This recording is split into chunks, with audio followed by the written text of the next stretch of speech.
Snow White and the Seven Dwarfs.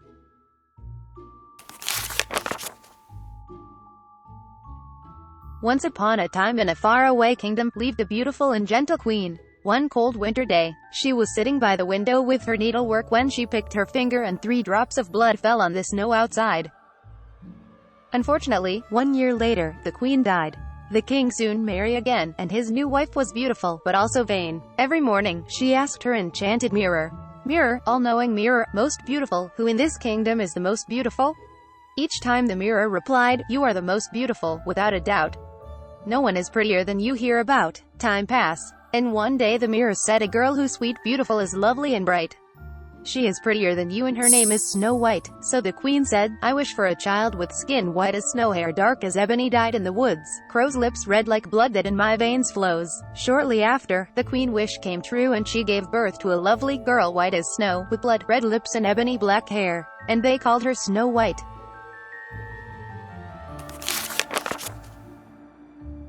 At these words, the queen lost her temper and immediately summoned one of the royal hunters. She ordered him to lead Snow White into the woods and kill her, then bring back her heart as proof of her death, with his heart brimming with sadness. The hunter lured the girl away from the castle with an excuse when he lifted the knife to strike her, though he could not bring himself to commit such an atrocity. So after confessing to Snow White the argus he had received from her weak stepmother, he told her to run away and never come back to the royal palace. Then he caught and killed her, a wild boar, put its heart into a small box and presented it to Queen, assuring that he had accomplished her orders. In the meantime, alone and hopeless, Snow White wandered in the forest, which echoed with wolves' howls and bears' growls, not knowing where to find shelter. Finally, just before does the girl reach a cottage.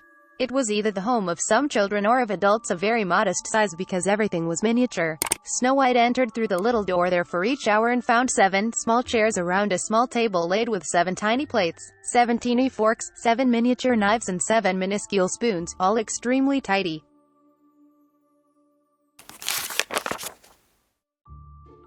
Tired and hungry, Snow White looked for a place to rest and found a bedroom with 7 little beds. There she lived and fell into a deep sleep. As soon as the owners of the house, 7 dwarfs, got home, they saw the beautiful princess asleep on their beds.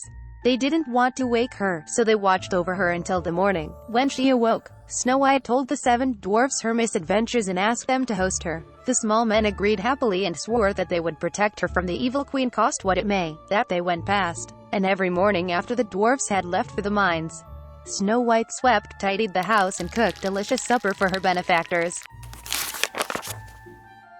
Unfortunately, though, the enchanted mirror revealed to the queen that Snow White was still alive, so she decided that this time she would get rid of the girl with her own hands. Disguised as an old woman, she knocked at the door of the dwarf's cottage pretending to sell apples and persuaded Snow White to try poisoned fruit. At the first bite, Snow White fell on the ground, lifeless.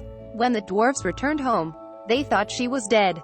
So with deep sorrow, they laid her in a crystal coffin, from which everyone could admire her. One day a prince from a nearby kingdom happened to pass by. Intrigued by the sweet beauty of the girl, he gave her a kiss. Immediately, Snow White regained life. Much did the dwarfs' jubilation.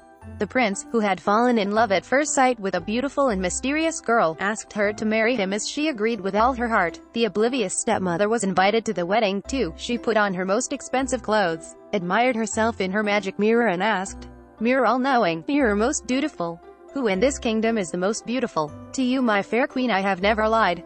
More charming than you is the lovely bride." It replied.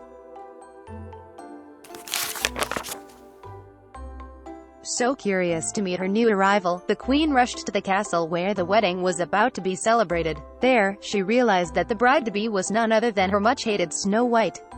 Livid with anger, the wicked woman left the hall and was never seen again, while the young princess and her beloved prince lived together happily for many long years. Thank you for watching.